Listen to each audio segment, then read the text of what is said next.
আজই ডাউনলোড করুন আর এনজয় করুন আপনার পছন্দের শো।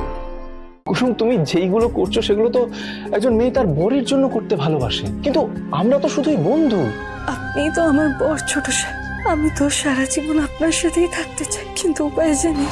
ছোট সাহেব, আমি আপনার জামা কাপড় সব গুছিয়ে দিয়েছি, ঠিক আছে? আপনার পেস্ট ব্রাশ ওইসবও ঢুকিয়ে দিয়েছি, আর একটা ডায়েরি আর পেনও ঢুকিয়ে দিয়েছি, ঠিক আছে? আপনার যদি কিছু লেখার হয় তাহলে আপনি এর মধ্যে লিখে নেবেন, আমি গুছিয়ে দিচ্ছি। কেমন? না না কুসুম, কুসুম দাঁড়াও, তোমাকে এই সমস্ত কিছু করতে হবে না, এগুলো ছাড়ো। আমি না করলে কে করবে? সব তো নিয়ে যেতে ভুলে যাবেন আপনি। তোমাকে গোছাতে বারণ করলাম তো। আরে বন্ধ করো কুসুম, আমি কিছু বলছি, আমার কথাগুলো শোনো। তুমি কেন করছো এগুলো?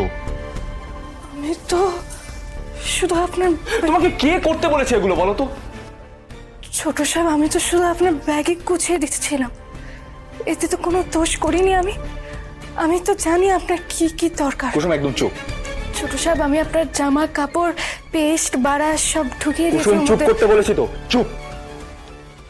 আমার কোনো সন্দেহ নেই যে তুমি জানো আমার কি কি দরকার, কিন্তু এগুলো তোমার কাজ নয় কুসুম। তুমি আমাদের কোম্পানির ব্র্যান্ড অ্যাম্বাসেডর। হ্যাঁ, তুমি গাঙ্গুলি বাড়ির রান্নাঘর সামলাও, সেটা তোমার নিজের ইচ্ছে। তুমি আমাদের প্রত্যেককে দেখভাল করো, সেটাও আলাদা ব্যাপার, কিন্তু এই ব্যাগপত্র গুছিয়ে দেওয়া এটা আমার ব্যক্তিগত কাজ। কুসুম, তুমি আমার পার্সোনাল অ্যাসিস্ট্যান্ট নও। হ্যাঁ, তুমি যদি আমার পার্সোনাল অ্যাসিস্ট্যান্ট হতেও, তাহলেও আমি তোমাকে দিয়ে এই কাজগুলো করাতাম না, কারণ এটা তোমার কাজ নয়। ছোট সাহেব, আমি ভুল করে ফেলেছি, ক্ষমা করে দিন। কুসুম, এ কি? আরে কাঁদছো কেন তুমি? কুসুম, আই এম সরি, প্লিজ কেঁদো না। আমি ওইভাবে বলতে চাইনি। আমি আসলে এটাই বোঝাতে চেয়েছি যে তুমি যদি আমার এইভাবে যত্ন করো, আমি না বলতেই সমস্ত কিছু বুঝে যাও, তাহলে আমি তোমার উপর নির্ভরশীল হয়ে যাব কুসুম। তুমি আজ বাদে কাল এ বাড়ি ছেড়ে যখন চলে যাবে, তখন আমি কি করে থাকবো তোমাকে ছাড়া বলো? কি করে বাঁচবো তোমাকে ছাড়া? তুমি যেই কাজগুলো করছো সেগুলো তো তোমার নিজের বরের জন্য করা উচিত। আমি কি তোমার? আমাদের মধ্যে কি সম্পর্ক আছে বলো? আরে আবার কাঁদছে কুসুম, আমি সরি বললাম তো। আচ্ছা এসো, এখানে বসো বসো বসো। কাঁদতে নেই কুসুম, বসো। আচ্ছা দেখো, তুমি আজ আমার জন্য এই কাজগুলো করছো, সেটা ঠিক আছে, কিন্তু আর কিছুদিন পর আমার সাথে মেঘার বিয়ে হবে কুসুম।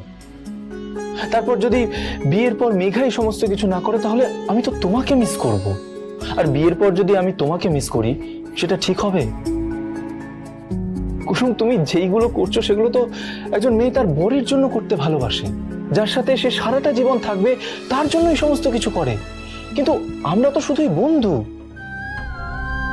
আপনি তো আমার বর ছোট সাহেব, আমি তো সারা জীবন আপনার সাথেই থাকতে চাই, কিন্তু উপায় যে নেই। তোমার আমার জন্য এই সমস্ত কিছু করা উচিত নয় কুসুম। ঠিক আছে, আজ যা করেছো করেছো, কিন্তু আগামীতে আর কখনো করবে না, বুঝতে পেরেছো?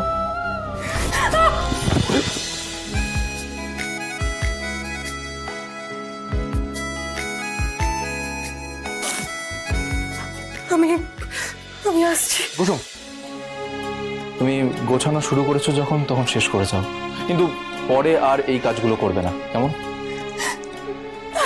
আচ্ছা ছোট সাহেব। তুমি কেন এত করো আমার জন্য কুসুম? আমি কে হই তোমার?